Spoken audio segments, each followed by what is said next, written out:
Hi, everyone. I am Dr. Rachel Revilla, and I'm from Phoenix, Arizona. I'm a virtual English educator with the U.S. Department of State, and today I will be sharing some tips for teaching English virtually. So I'm giving you my perspective of a virtual English educator today, and there's my photo on the U.S. Department of State website. So part one is about engaging online classes. Whenever we're working with online students, we want to create an interactive, inclusive, and student-centered English lessons. And we want to do this in an online forum where it's engaging and where students feel like they're an active part of the lesson. So why should we do student-centered learning? First of all, I like to focus on my students' needs. So oftentimes I will ask them, what area of the English language do you want me to focus on? Are there any particular skills that you'd like to master? What are your interests? Are there any particular topics or themes that you'd like me to cover? And I want to make sure that everyone is engaged. So I use a variety of different apps, different techniques, and also just showing enthusiasm for what I'm teaching to get the students to actively be involved in every lesson. Student-centered learning also encourages active participation and autonomy. It gives students choices and they can participate in many different ways. I also allow my students to show themselves on video or just to use audio.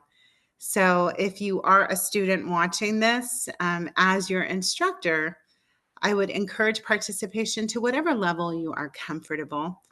And then in student-centered learning, the instructor is a facilitator and a guide. So I am here to provide some new learning, new knowledge, new skills, and a lot of practice. So I'm guiding you as my students to participate and to try the English language in different ways, whether that's talking about slang, the use of idioms, talking about different dialects or accents that we have here in the US. And whatever it is that I'm teaching, I'm facilitating the learning and I'm guiding my students. So key strategies that I like to use for engagement. And again, this video is intended for those of you that are going to be English teachers, perhaps, or perhaps you are instructors in your own country for your own language, or even if you're like a music teacher or an art teacher, you can still use these strategies to engage your audience. So I like to use polls through Zoom. I have Zoom Plus. Also reactions. Students can do the thumbs up or the heart or a question mark. And I love the use of breakout rooms where I can strategically place students with certain partners for different types of activities. So sometimes we'll do debates in breakout rooms. Sometimes I will pose a discussion question, or sometimes even a specific activity or assignment that teams or partners are working on in breakout rooms. And then we come back to the central room with everyone in there. And then my breakout teams will present. I like to start out my classes with a cultural question or an idiom, just something to break the ice and to get them thinking about culture. Oftentimes, I will use current events or headlines from the news, or perhaps a video clip for a quick think, pair, share. So I'll show the video or I'll pose the question. I will ask my students to think about it briefly before speaking or before responding. And then we share aloud as a class. And this gets us really started on the conversation and really gets the engagement flowing. And I love 50-50 teacher-student talk time. So when we're talking 50-50, as a teacher, if I'm doing most of the talking, I feel like I've done too much of the work. Instead, I want to be talking and then have an opportunity for my students to talk. And then I will teach something and then the students will practice it. I will pose a question and the students will answer it. So I find that that 50-50 balance really leads to more engagement by the students. Some useful tools that I use in the online virtual environment are Zoom. And I like Zoom because it provides breakout rooms, polls, reactions. Padlet, this is a new one that I tried this year. It's not new to everyone, but it's new to me. So we use the app Padlet to create collaborative vocabulary walls. We can do discussion questions. I can pose a question on Padlet, and then my students can respond to each other or to the question itself. Google Documents. So this allows us to do some real-time class writing. So we may be working on writing a recipe together, or writing lyrics to a song, or writing components, or brainstorming for an essay. And by sharing the Google document on the screen, all of the students can be participating at the same time. And while I'm thinking about it, we also use the Zoom whiteboard.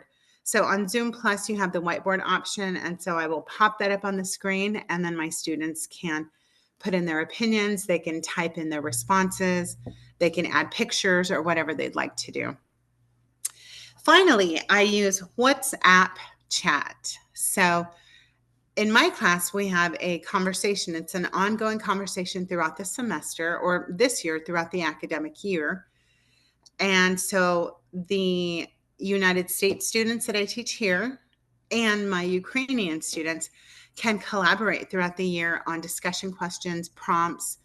I was doing a unit on self-care. And so I asked in the WhatsApp chat room, what do you do for self-care on a regular basis? And so students were able to post pictures, to post tips, and even to post article links for things that they thought would be useful to the other students in the class.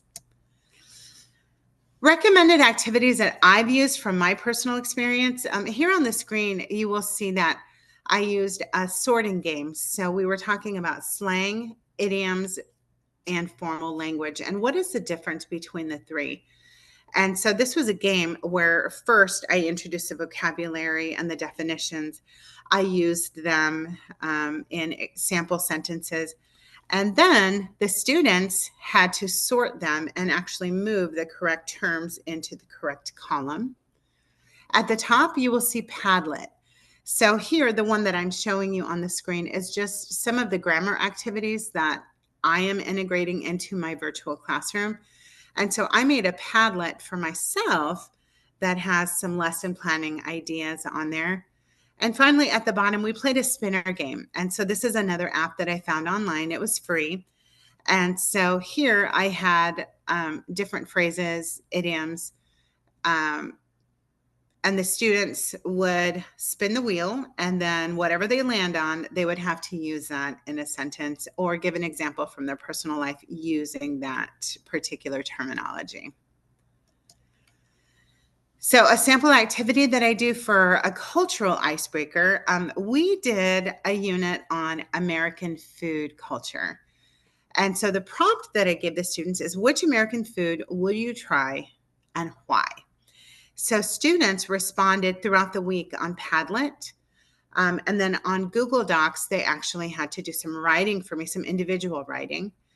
And then we discussed this during class in our Zoom breakout rooms. So I would break them out into partners or triads, and then they would come back to the whole class and share. And then the conversation continued throughout the week in our WhatsApp conversation club or conversation group. So here's a sample homework assignment. And again, this created such a great deal of engagement. So students were asked to create a short electronic presentation or video about their favorite piece of literature, and then they were asked to present it to the class. And so students were able to use Google Slides, PowerPoint, Padlet, or they could create their own video. So I find that by giving students choices in terms of how to go about presenting their information really provides a sense of autonomy in their learning. It also allows them to be as creative as they want to be and to use the technology that they are comfortable with. So you can see on the screen here, one of my students presented on A Christmas Carol by Charles Dickens, and she used a PowerPoint to demonstrate her knowledge and her insight on that piece of literature.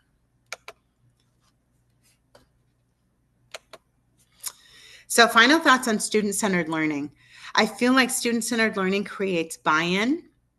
It increases the level of engagement among students.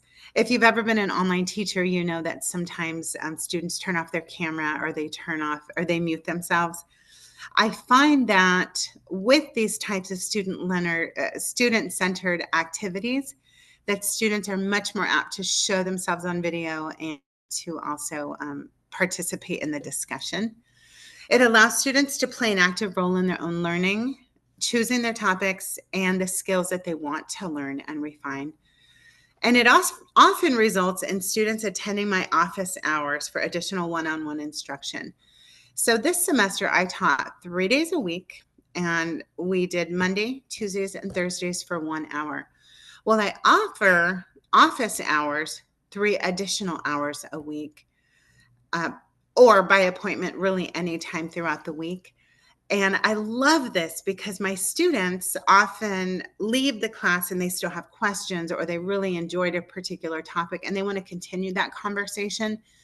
And so every week I do have students attending my office hours, and I do a lot of one-on-one instruction and just a lot of one-on-one conversations with students on questions that they might have.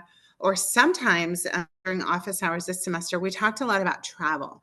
And so my students, I have one student in particular that went to Prague on a program, some type of an educational program that she participated in.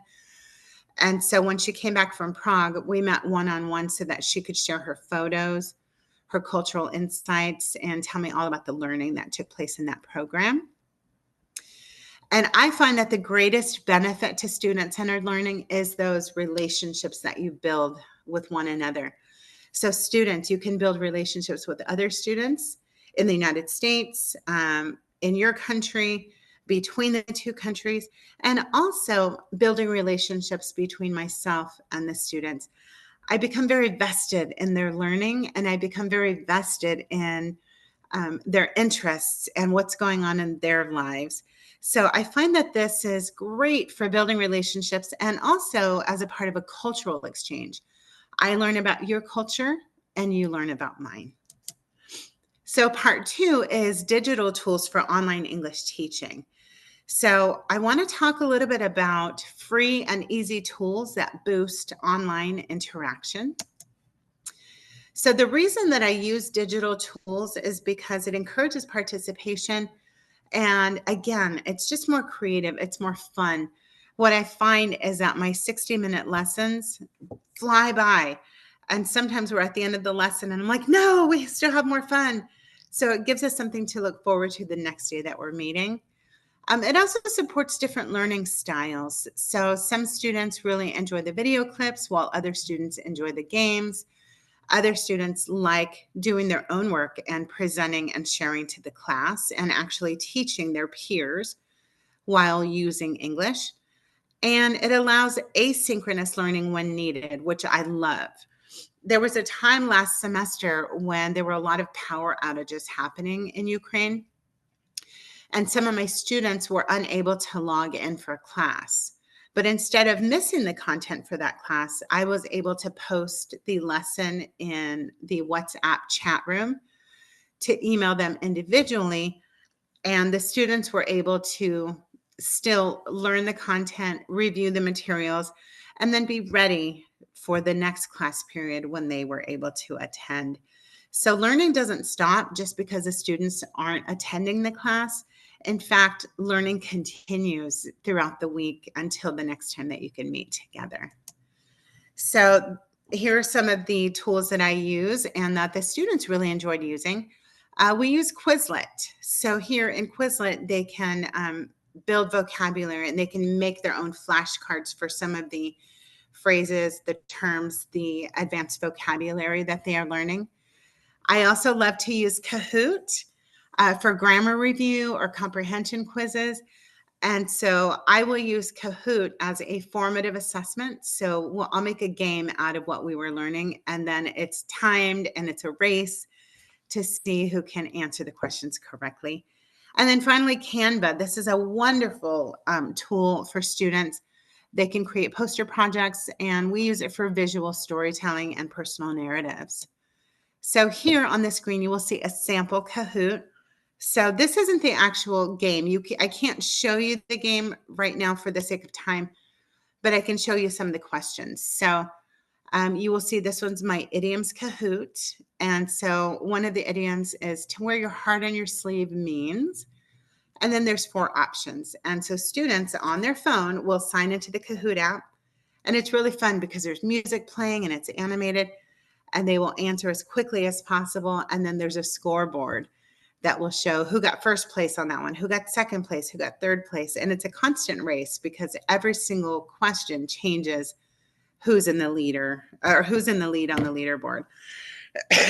We also have, what does it mean to turn a blind eye to something or to someone? What does the idiom, the apple doesn't fall far from the tree? Being cool as a cucumber. What does it mean to be big-headed? So this is just a really fun and engaging way to go about assessing student learning. Padlet, again, I talked about that a little bit earlier, but we post vocabulary, reflections, group ideas, brainstorming. Google Jamboard, we're able to organize the idioms into those categories that I showed you between formal language, idioms, and slang. And then the Google Documents used to write mini essays or even to edit as a class. So one of the things that we did is we worked on resumes. And so the students created these on Google Documents, shared those out, and then we were able to do some peer editing as well. The WhatsApp cultural exchange that I talked about, here are some photos from our WhatsApp chat. And you will see that one of the chats, the students were sharing their pet photos. And so not only do we share the photos, but we also interact and engage with comments and questions and conversations about it. To the right, you will see photos from our travel theme. So we were talking about different places to travel in whatever country the students are from. And so this semester I had a student living in Italy, a student living in Germany, a student living in Kazakhstan, many students living in Ukraine. And then, of course, my students from the US are a part of this WhatsApp chat room. And so everybody shared photos and information on the different places that they have visited. Where was this place? What was it like? Why did they go there? And what did they enjoy about it?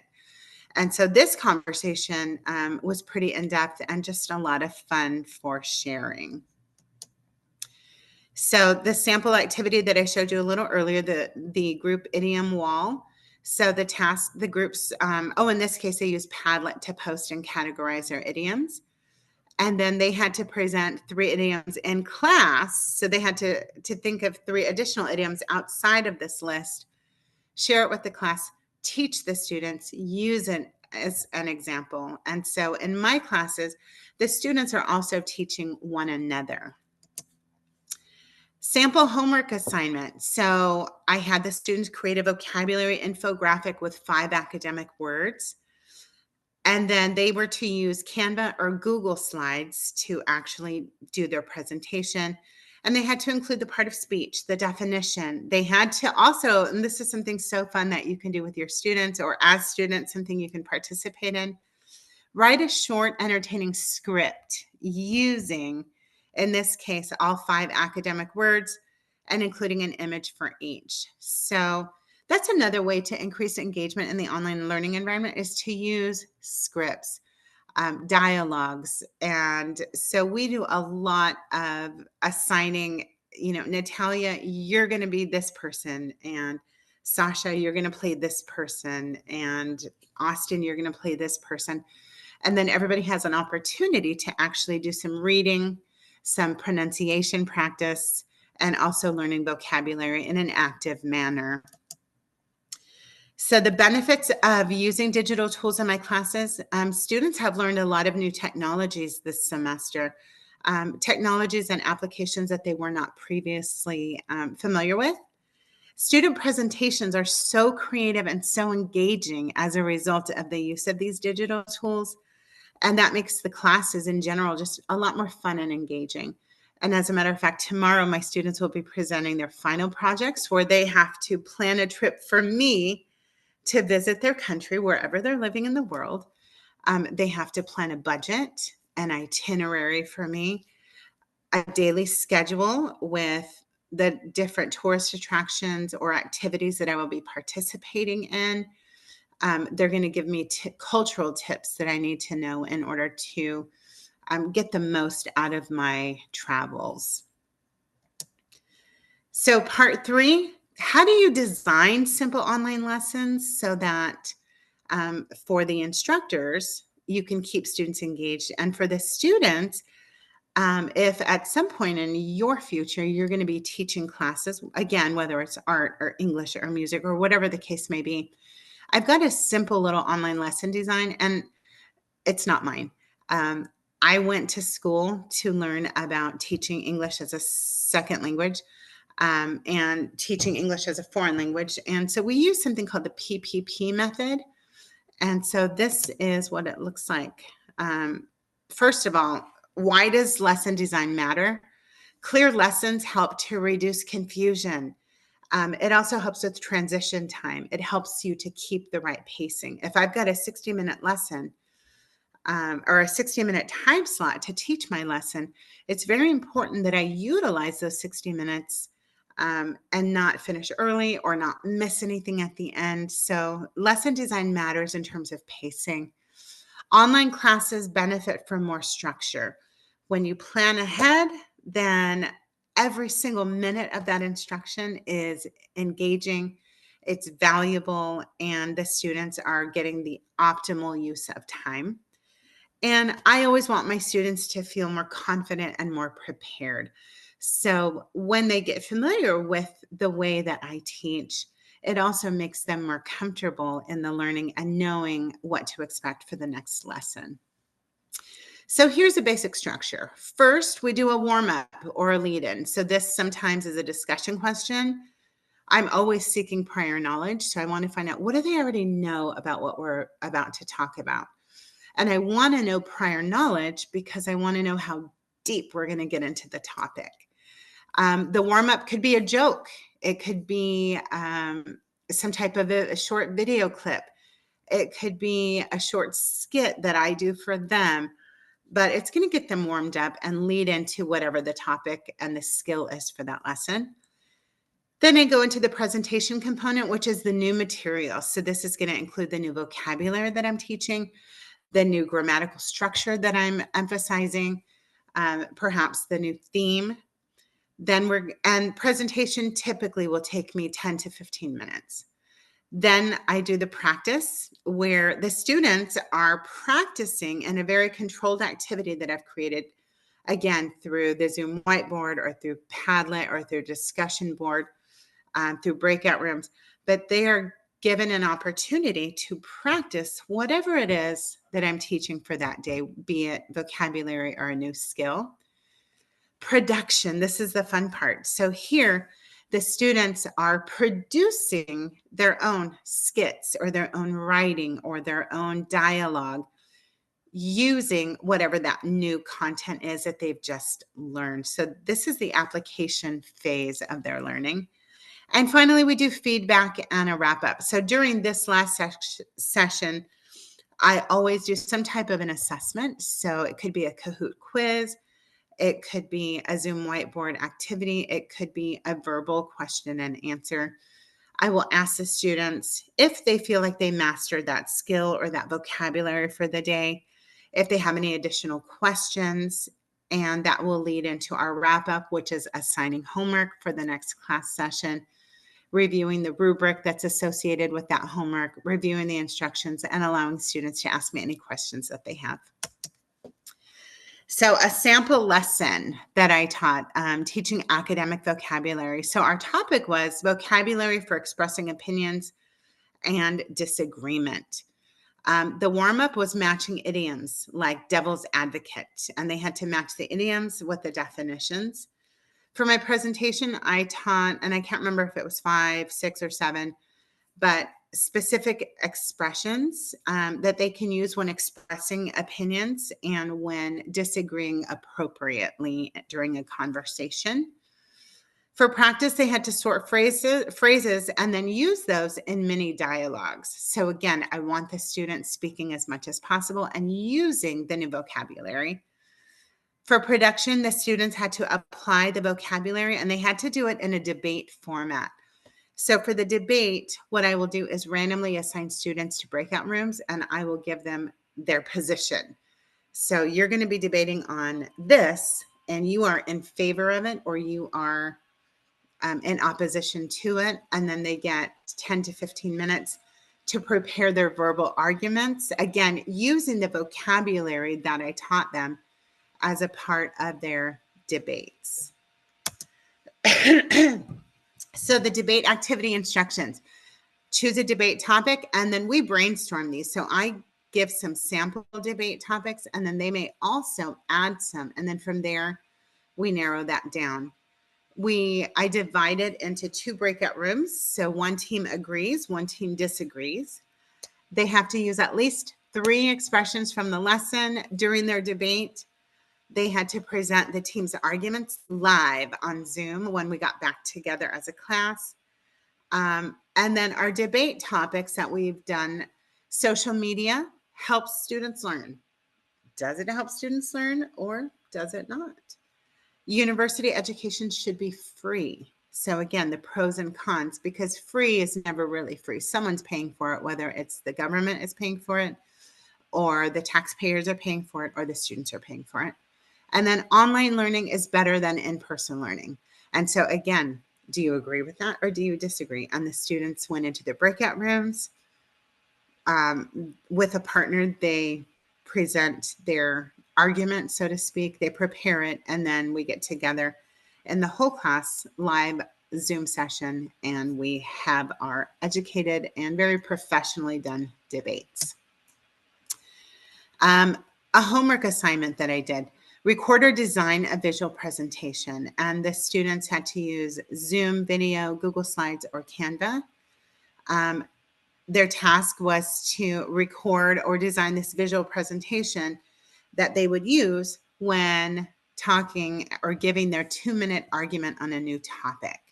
For example, AI and education. So they would do very much what I'm doing here, where they have maybe a PowerPoint or Google Slides, Canva, and then they're doing a voiceover or a video presentation for 2 minutes on that new topic. And students, of course, present that in Zoom, but they could also present it in the WhatsApp conversation for anyone that missed the class and couldn't make it so that they can still see the learning.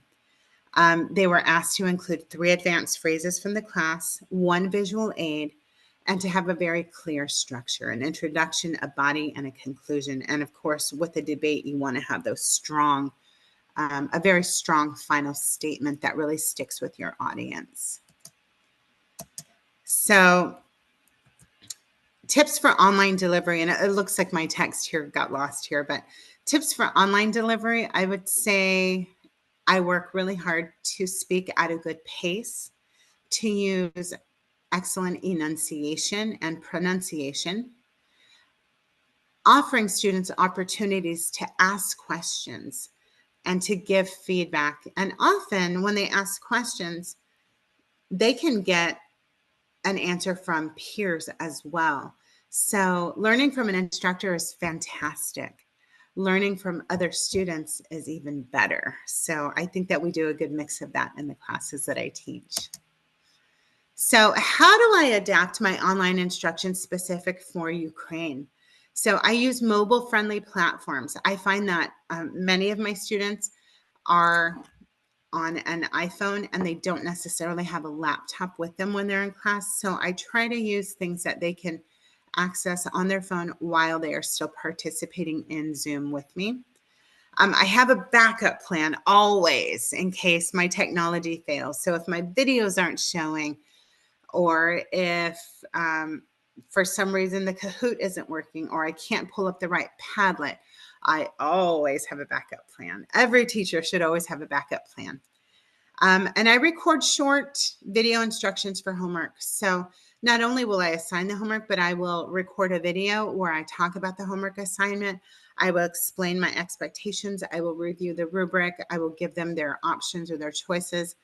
And then I can post that to our chat, or I can send it to the individual students through their email or through individual chat, which I do a lot. I have a number of different chats going on throughout the week, one-on-one with my students.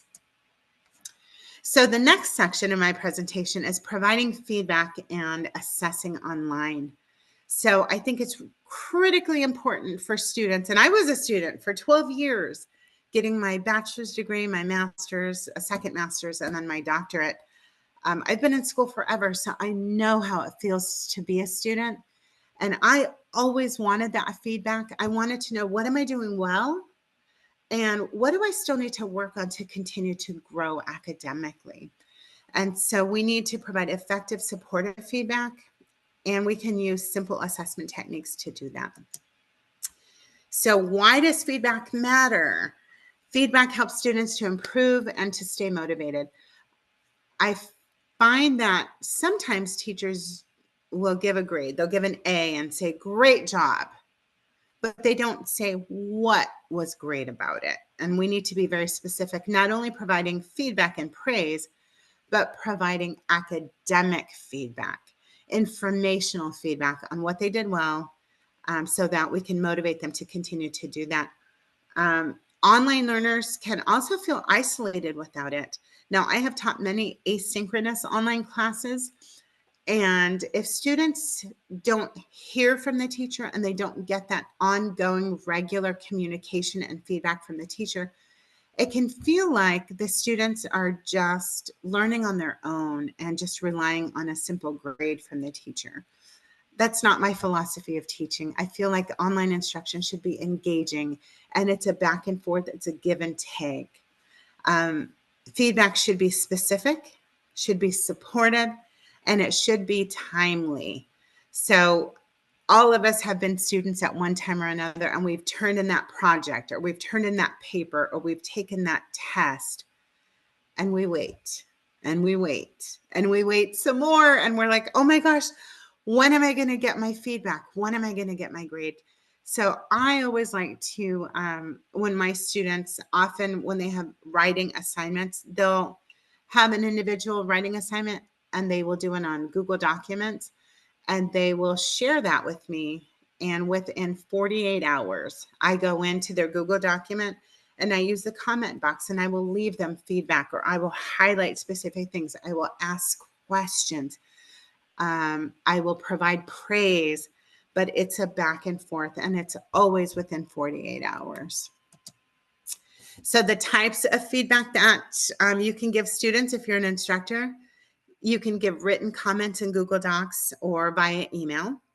You can also leave voice feedback or video feedback using screen recording tools.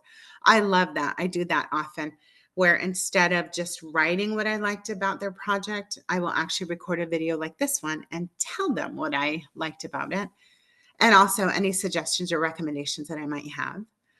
And giving live feedback throughout the class with general corrections. It's important that as teachers, we not only praise the positive, but we also encourage progress, and we point out areas of refinement so that we can help our students to progress.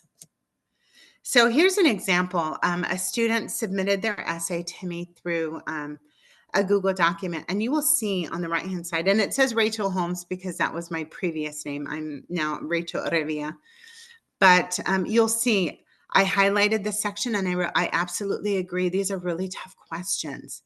Being a parent is a big responsibility. And then I give a personal example, and then I do a replace the reason why with this other term. And so I go through every student's papers this same way, providing very detailed feedback. So simple online assessment ideas, short quizzes using Google Forms, Google Docs, or a Kahoot. Student presentations on Zoom. Students love to present in my classes, and if you're watching this and you're a student, I hope that you take advantage of that as an opportunity to practice your English and to also show your creativity. Another assessment would be working on a collaborative project or poster on Canva or Padlet. That also allows me as a teacher to see student responses and to provide corrective feedback and also praise and academic feedback when they're doing something well. So here's an example. So phrasal verbs, we were using phrasal verbs and the topic was family challenges.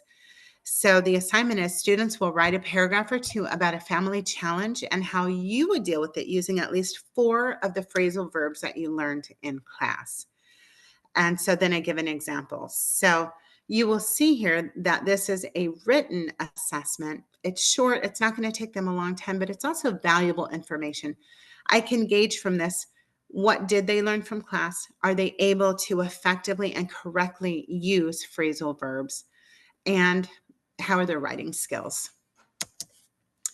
I use rubrics. I use rubrics with everything that I assign, even if it's a discussion question that's online. Using clear rubrics helps students to know the expectations and to also set them up for success. So using clear rubrics with criteria like fluency, grammar, vocabulary, I might give them up to 5 points for fluency. And then in each box, I'm going to tell them exactly what they have to do to earn maximum points. I share rubrics with my students in advance. Before they start the assignment, we review it together. They get to ask questions to make sure that they fully understand how they will be assessed and scored. And then I explain how their work is graded to reduce confusion later. So record feedback if students have low internet. So sometimes, this morning, actually, I was teaching a class and I had a student who their internet was going in and out, and we were talking about our final projects. And so I can leave recorded feedback after class and then send it to that student individually, just in case they missed part of what I was saying. Use rubrics for fair grading across different student levels. Now, in my class, I have advanced, intermediate, advanced in terms of their English skills. But the rubrics are still applicable for whatever level they're working at. And then encourage self and peer assessment to build independence. I want to teach my students how to assess their own work, how to edit, how to think critically and analyze their own work before they submit it to me. And they can also do peer edits and peer assessments and give each other very valuable feedback. So part 5, low tech and mobile only online teaching tips. So these are strategies that I use with students when they have limited access. So sometimes students have only a mobile phone, and I find that very frequently that my students may not have access to a laptop. Something else that we run into a lot is the internet can be slow or inconsistent, and the live sessions might not always be possible. So try to be flexible with your teaching tools. Use audio apps for listening tasks. Send homework via the Google Docs or email. Record short Zoom or screen share video explanations for them. I like to offer offline tasks as well. That way, even when they're not able to join online, they can still be working on their skills offline. So they can do journaling or writing prompts, text messaging based on some of the vocabulary that we've been working on, using screenshots instead of links for instructions, holding weekly office hours for one-on-one conversations. So this allows my students who cannot, for whatever reason, whether it's an internet outage or maybe they're working, it still allows them to do the learning offline. So the next section is part 6, international collaboration through food and language. So building language and cultural connections through a bilingual recipe exchange. So our objectives for this were to explore how food can be used to teach language and culture. So students are modeling an international or bilingual collaboration lesson by sharing real examples of material that they've created themselves. In this case, a recipe. They're demonstrating informal language developing by using the chat. So they're regularly communicating as they're working on this, and providing ideas for meaningful homework extensions. So lots of different things that I was working on in this particular unit. So the lesson concept: use food to spark language, culture, and creativity. Bridge two classrooms. In this case, I was bridging my Ukrainian classroom and my American classroom, and those student groups were doing a collaborative lesson. And it encouraged real-world communication and writing practice. So the Ukrainian students created a traditional recipe for my American students to follow. And the requirements that I gave my Ukrainian students is it must be handwritten. You cannot go online for help. You cannot use electronic tools for help like ChatGPT to help you write the recipe, or any tools that help you translate. So this really tested their writing and their English skills. They worked in breakout rooms to discuss, translate for each other, edit together, and to give me the final written recipe that I then gave to my American students. Then my American students participated in the recipe exchange, and they created a recipe for a banana split French toast. So the American students created the recipe, and it included bananas and whipped cream, French toast, chocolate, and the Ukrainian students were invited to try and adapt the recipe and to do it in their own homes and to record themselves. And so here is the handwritten recipe for sirniki that my Ukrainian students wrote for my American students. And so together, the students and I made sirniki. As you can see in the photo, that was the final product. We had fruit on top. We were also advised to use sour cream. So one of my students included sour cream. We had this drizzle of condensed milk. It was so good. And it was a really fun activity because the students got to practice their writing and their communicating. And then we also got to eat the final project, which was even better. So again, step-by-step instructions were included, the ingredients, the cultural note, and then myself and my US students recreated the dish using that recipe, and we ate it in class, which was awesome. So our WhatsApp conversation club is a big part of our learning. We use WhatsApp throughout the week for informal conversations. We share photos of dishes. We describe cooking steps. We compared traditional foods. Some of the students told me about some of the recipes that their parents have passed down to them and their grandparents. And this built a spontaneous, low-pressure conversation around something that is a common interest: food. Who doesn't love food? So the learning outcomes for both groups got practice in giving and following instructions in English. It gave us a greater understanding of cultural perspectives through food.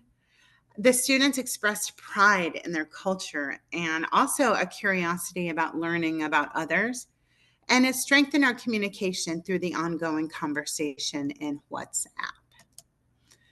Homework extension ideas: students were asked to write a food blog post describing their experience making the recipe. They used Flip to share a cooking reflection video, and we did record the whole thing from start to finish, and then we shared it on WhatsApp. And then optional, creating a joint digital cookbook. So my final thoughts: whether it's through sharing about food, music, clothing, or other culturally related topics, students can learn so much about each other and can build relationships with peers from the other side of the world. So please stay connected with me. Again, I'm Dr. Rachel Revilla. I'm a virtual English educator with the U.S. Department of State. I have 2 email addresses that you can reach me at, as listed here on the slides: asuhomes@gmail.com or racheljrevilla@gmail.com. I've also got my WhatsApp number on there for you. Thank you so much for listening to my video. And I've added one more slide with just a little biographical information in case you're wondering, who is this person that's doing this video? It has been my pleasure speaking with you today, and I do hope to hear from you. Thank you and goodbye.